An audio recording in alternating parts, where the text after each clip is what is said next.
পাকিস্তানের রাজধানী ইসলামাবাদে শনিবার যুক্তরাষ্ট্র ইরানের প্রতিনিধিদের মধ্যে শান্তি আলোচনা অনুষ্ঠিত হওয়ার কথা রয়েছে।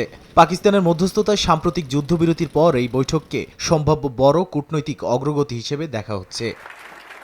যুক্তরাষ্ট্রের পক্ষ থেকে ভাইস প্রেসিডেন্ট জেডি ভ্যান্স এবং ইরানের পক্ষ থেকে স্পিকার ও পররাষ্ট্রমন্ত্রী নেতৃত্ব দিতে পারেন। আলোচনা হবে আলাদা আলাদা কক্ষে। সেখানে পাকিস্তানি কর্মকর্তারা দুই পক্ষের মধ্যে বার্তা আদান প্রদান করবেন। নিরাপত্তা ইস্যুতে ইসলামাবাদের গুরুত্বপূর্ণ এলাকা এরই মধ্যে কঠোর নিয়ন্ত্রণে আনা হয়েছে।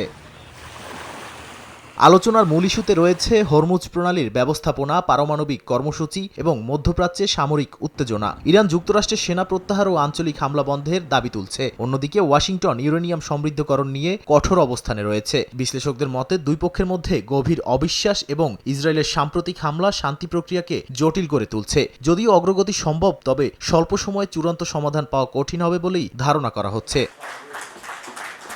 অন্যদিকে বিশেষজ্ঞরা বলছেন, পাকিস্তান, ইরান ও যুক্তরাষ্ট্রের মধ্যে সম্ভাব্য শান্তি আলোচনায় মধ্যস্থতাকারীর ভূমিকা নিতে বড় কূটনৈতিক চাপে রয়েছে। একে মিশন ইম্পসিবলও বলছেন তারা। যদিও বিশ্লেষকদের মতে এই উদ্যোগ জটিল ও অনিশ্চিত, কারণ সংঘাত বা ইরানের অস্থিরতা পাকিস্তানের সীমান্ত নিরাপত্তার জন্য বড় ঝুঁকি তৈরি করতে পারে। তাই পাকিস্তান সক্রিয় থাকলেও দীর্ঘমেয়াদী সমাধান বা বড় সিদ্ধান্ত বাস্তবায়নের ক্ষমতা তাদের সীমিত বলেই মনে করেন তারা। নাদিম মারজান, সময় সংবাদ।